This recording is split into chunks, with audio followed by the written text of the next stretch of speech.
안녕하세요. 오늘은 국민건강보험공단에서 시행하고 있는 본인 부담 상한제에 대해 알아보도록 하겠습니다. 과도한 의료비로 인한 가계 부담을 덜어드리기 위하여 환자가 부담한 건강보험 본인 부담금이 개인별 상한액을 초과하는 경우 그 초과 금액을 건강보험공단에서 부담하는 제도입니다. 쉽게 말하면 1년 동안 병원에서 사용한 의료비가 기준 금액을 넘어가면 그 이상의 의료비를 공단에서 돌려주는 제도입니다. 본인 부담 상한액 기준은 연평균 보험료에 따라 1에서 10분위로 구분됩니다. 만약 22년 기준으로 4에서 5분위에 속한다면 155만원이 기준 금액이 됩니다. 22년 1년 동안 본인 부담금이 155만원이 넘어가면 그 이상의 금액부터는 공단에서 부담하게 됩니다. 두 가지 적용 예시를 보도록 하겠습니다. 22년 1년 동안 여러 병원에서 건강보험 본인 부담금 770만원을 부담했을 때 본인 부담 상한액 사후 환급금은 얼마나 될까요? 이때 가입자의 보험료 수준이 하위 50%이기 때문에 4에서 5분위에 속합니다. 또한 요양병원 병원 일수가 120일이 초과했기 때문에 217만원이 기준 금액이 되겠죠. 여기서 보면 770만원에서 기준 금액인 217만원을 뺀 금액인 553만원을 사후 환급금으로 받을 수 있습니다. 두 번째 예시를 보겠습니다. 마찬가지로 22년 1년 동안 여러 병원에서 건강보험 본인 부담금 550만원을 사용했습니다. 그리고 가입자의 보험료 수준이 하위 10%에 해당되는 경우 본인 부담 상한액은 얼마일까요? 여기서도 하위 수준이 10%이기 때문에 1분위에 속하게 됩니다. 그래서 사용한 본인 부담금 550만원에서 기준 금액인 83만원을 제외한 467만원을 사후 환급금으로 받을 수 있게 됩니다. 이 본인 부담 상한제는 두 가지의 적용 방법이 있는데요. 사전 급여와 사후 급여입니다. 사전 급여는 기준 금액 이상부터 병원에 더 이상 본인 부담금에 해당하는 금액을 내지 않는 것입니다. 기준 금액 이상은 공단이 부담하게 됩니다. 사후 급여는 일단 개인이 진료비를 모두 납부하고 다음 해에 기준 금액을 초과한 만큼 공단에서 돌려주는 방법입니다. 신청 방법은 간단합니다. 공단에서 지급 대상자에게 신청서를 보내줍니다. 이 신청서를 작성하고 지급받을 계좌를 기재하여 전화, 인터넷, 팩스, 우편을 통해 공단에 신청하면 됩니다. 공단에서 연락이 오지 않는다면 지급 대상자가 아닙니다. 공단 홈페이지에서 쉽게 대상자 여부를 확인할 수 있으니 한번 확인해 보셔도 좋을 것 같습니다.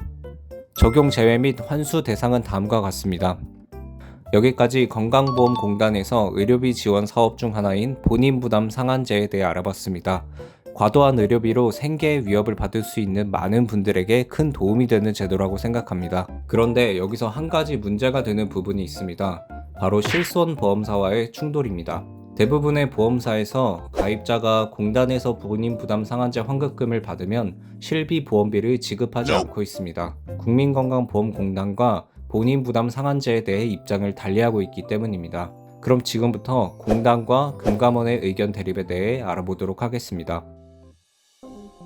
상법에 나와 있는 중복 지급과 약관상 이득 금지의 원칙을 근거로 본인 부담 상한제를 통해 환자가 사용한 의료비가 줄어든 만큼 보험금을 지급할 필요가 없다는 입장입니다. 보험사에서는 이 금감원의 입장을 근거로 실비 보험금을 지급하지 않습니다. 약관을 살펴보면 요양급여 중 국민건강보험공단으로부터 환급이 가능한 금액은 보상하지 않는다고 나와 있습니다. 예를 들어 보면 21년도 병원비로 2월에 300만원, 3월에 200만원을 사용했습니다.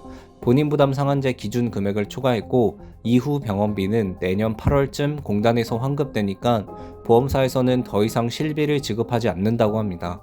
쉽게 말하면 가입자가 실제로 쓴 의료비만큼만 실비를 지급한다는 것인데 어떻게 보면 맞는 말인 것 같기도 합니다. 그렇다면 본인 부담 상한제를 시행하는 주체인 국민건강보험공단에서는 어떤 입장을 갖고 있을까요?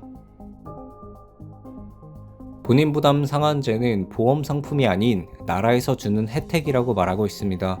소득이 적은 사람에게는 많이 돌려주고 소득이 많은 사람에게는 적게 돌려주는 현금성 복지 혜택이기 때문에 계약에 의해 성립되는 보험 상품이라고 할 수 없습니다.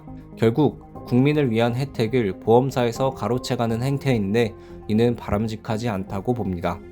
본인 부담 상한제의 취지와 성격을 보면 본인 부담 상한제는 건강보험 혜택을 늘려주는 공적 급여이며 의료 서비스 외의 소비재를 추가로 소비할 수 있는 소득 보전 성격의 금품이라고 나와 있습니다. 또한 현물급여의 형태로 실시되는 요양급여와는 서로 구별되는 특수한 형태의 보험급여라고 합니다.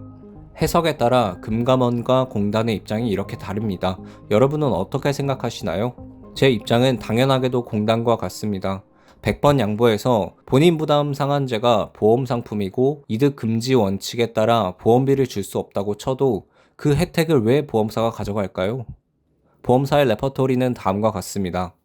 네, 이번에 보험 접수해주신 이제 금액이 네, 건강보험 적용되는 금액이 이제 100만 원을 넘어가다 보니까 네, 지금 보내주신 병원 발급 서류는 다 잘 보내주셨는데 네. 저희가 이제 건강보험료 납부 확인서라는 서류가 하나 더 필요해서 전화드렸어요.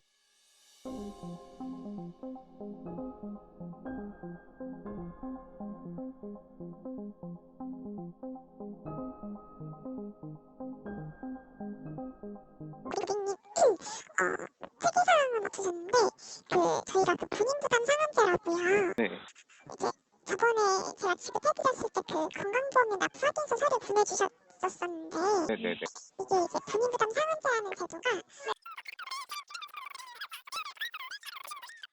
네, 그거는 따로 제가 또 신청을 해야 되는 건가요? 아니면 환불이 알아서? 그냥 보험비를 먼저 받고 그거를 환급을 안 받을 수는 없는 거죠. 이건 나라자는 제도여가지고 저희가 그렇게는 안 되세요. 네. 알겠습니다. 그리고 이식 더 필요한 서류는 없는 거죠.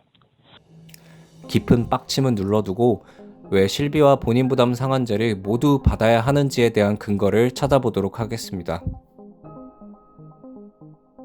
전 자료에서도 말했지만 본인 부담 상한제의 주체인 공단에서는 본인 부담 상한제를 요양급여와 다르게 구분하고 있습니다. 쉽게 말하면 국민들이 부담하는 보험료로 국민들의 건강을 보장하고 향상시키기 위한 공적 급여라는 것입니다. 이윤 추구가 목적이고 서로 간 계약에 따라 운영되는 보험사와는 성격 자체가 다릅니다. 재산이나 소득이 없는 상태에서 큰 병에 걸리더라도 돈 걱정 없이 충분히 치료를 받을 수 있도록 한 제도입니다. 또한 본인 부담 상한제가 요양급여가 아니라는 확정 판결이 있습니다. 바로 인천지법 2017 1월 10 선고 2016나 61108 확정 판결입니다. 요약을 하면 현물급여의 형태로 실시되는 요양급여와는 서로 구별되는 특수한 형태의 보험급여라고 판결하였습니다.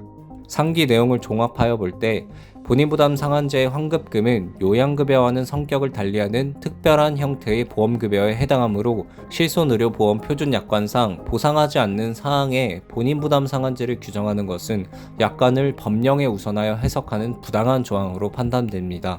그리고 또 최근 이러한 내용을 담고 있는 확정 판결이 나왔습니다. 부산지방법원 확정 판결입니다.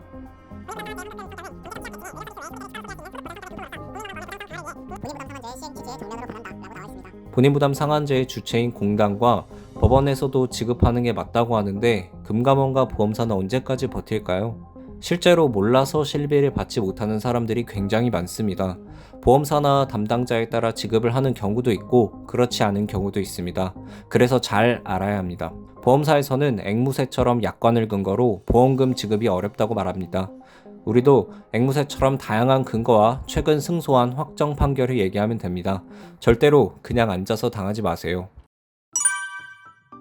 자, 오늘은 본인 부담 상한제에 대해 알아봤습니다.